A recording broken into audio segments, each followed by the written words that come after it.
So today we are looking at the story of Vivian Maier, a street photographer and maid. But what is amazing is that this lady took photos and never shared with anyone. She could take photos and keep it in boxes, not sharing with anyone at all. That is what amazes everyone. She could take photos but not sharing them with anyone at all. So she was a nanny with photographic talent. She was born on 1st of February 1926 and died on 21st April 2009. So photos actually were discovered. I will let you know how they were discovered. But she worked as a live-in nanny and caregiver in Chicago as well as New York for over 40 years. So she worked as a live-in nanny. So there are two types of maids or nannies.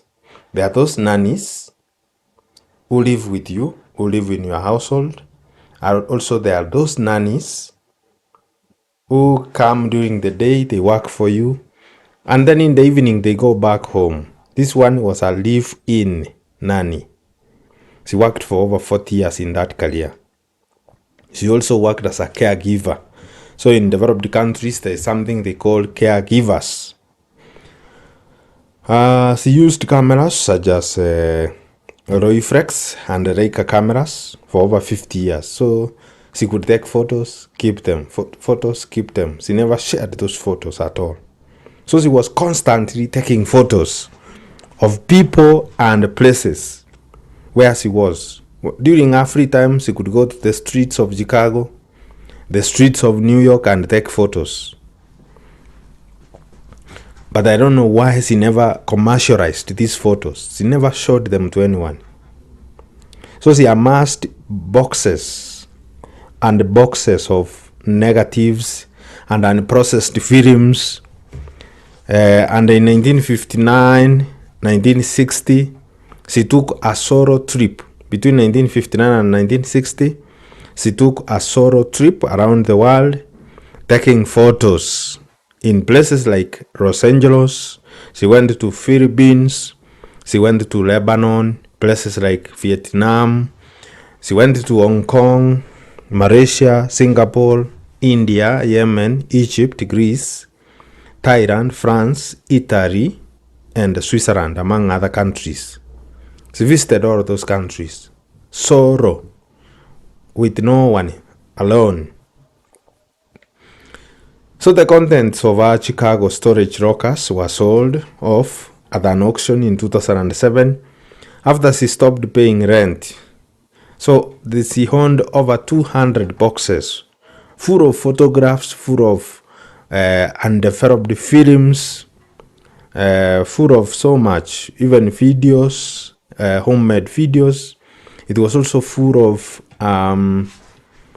audios of the people, of conversations, audios of conversations of the people she had interviewed. So our work was acquired by a Chicago collector by the name John Maroof and Randy Blow, as well as Ron Sletley.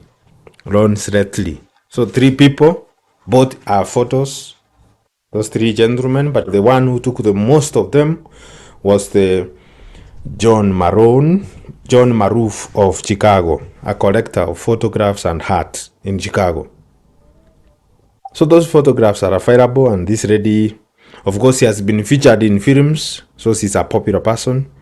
For example, Finding Vivian Maier, a 2013 film, which you can find online.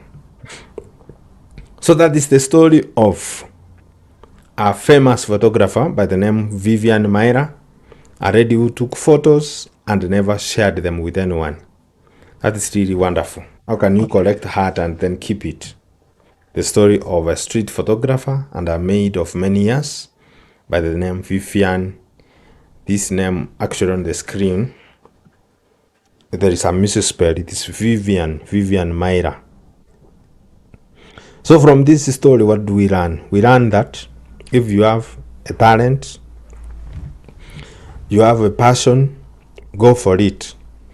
If it is taking photos, take those photos and keep them or share them with the world on Instagram, share them on Twitter, share them on Facebook and many other platforms, or frame them and sell them out there. So sometimes you can be remembered posthumously, the way Vivian was remembered for taking nice photographs. People who knew her say that her photographs were very well thought out, and the fact that she worked as a nanny or a caregiver did not bar her from pursuing her passion. So that passion that you have, you don't have to monetize it. You can still use money. For example, she used a lot of money to buy camera equipment, to buy those negatives, to buy audio recorders, among others. But she did not have any intention of making money out of it. But at the end of the day, we have seen that great work will always be recognized and probably be awarded. Thank you very much. That is the story up to that point. I leave it here, and I thank you for watching this video or listening to this audio.